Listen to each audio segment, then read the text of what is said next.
We made decisions in our youth or very young about what to believe, about what we were capable of, about who we are as a person, and that becomes the glass ceiling, if you will, that controls us. All of you have targets, things that you're after. If you're going to get a new result, if you're going to grow your business, if you're going to be able to support your mom, if you're going to get rid of the anxiety, if you're going to be able to overachieve and not have all that fear inside of you, you obviously need to get a new result. You're going to have to get new action. You don't get new results with old actions doing the same thing. What human beings can do is amazing. What they will do is usually disappointing. It's not because we're not capable of it. It's because we don't have new actions, because we get in certain emotional states that dominate us, like anxiety, like fear of failure, right? Like fear of the loss of your mother as an example. So if you're in a state of fear, you're going to behave very differently and get very different results than if you were in a place of being courageous or bold or warm or connected or playful, any of those. For the point where you fear, and for some people, and I think in some cases, it's also a recognition of who I am and what I'm capable of. So for somebody whose life is already great, this is about, what if I could take on another skill that could create more freedom for my life?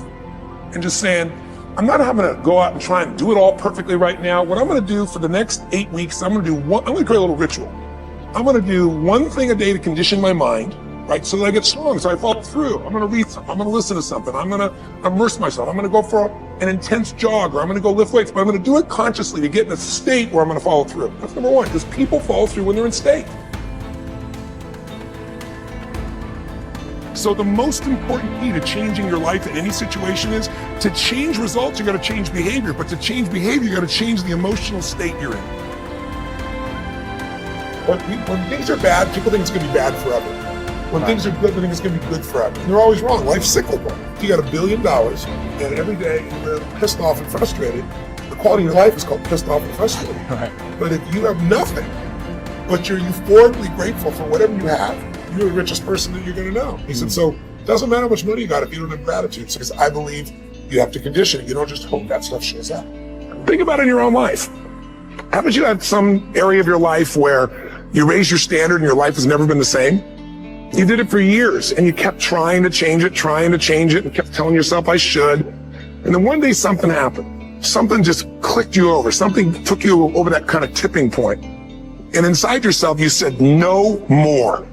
It was a very, very different experience, wasn't it? Something inside of you shifted, and what was a should became a must, and you've never gone back. Is there an area like that in your life you can think of? Again, did you ever smoke cigarettes? Did you ever eat a certain way, drink a certain form of alcohol, and then finally say no more, and you just don't go back? And notice this, it doesn't really take any willpower anymore. Because somewhere when we make this click, when we make something a must, we attach ourselves to it. It becomes part of our identity.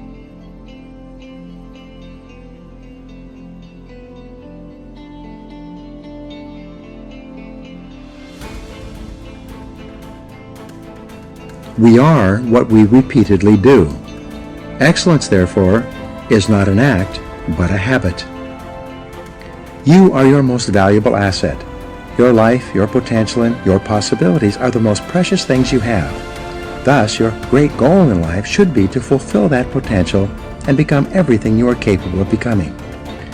Your ability to learn, grow, and fulfill your potential is unlimited. Today, people are graduating from high school and college in their 70s, learning new subjects and developing new capabilities. Your ability to learn and remember can continue throughout your life if you keep your brain alive, alert, and functioning at its best. Your most precious financial asset is your earning ability. Your ability to work is your primary source of cash throughout your life. You could lose your home, your car, your bank account, and everything you own, but as long as you have your earning ability, you can earn it all back and more in the months and years ahead. Your biggest investment. Most people don't realize this. They take their earning ability for granted, but it has taken you your entire life to develop your earning ability. Every bit of education, experience, and hard work that you have invested in learning your craft and developing your skills has gone into building this asset. Your earning ability is very much like a muscle. It can increase in strength and power year by year as the result of regular exercise. Likewise, the opposite is true too. If left alone or ignored, your earning ability, like your muscles, can become weaker or even decline because you have simply failed to upgrade it continually. In other words, your earning ability can be either an appreciating or a depreciating asset. An appreciating asset is something that grows in value and cash flow every year as a result of continual investment and improvement. A depreciating asset, on the other hand, is something that loses value over time and finally reaches the point at which it is written off, being of little or no further value.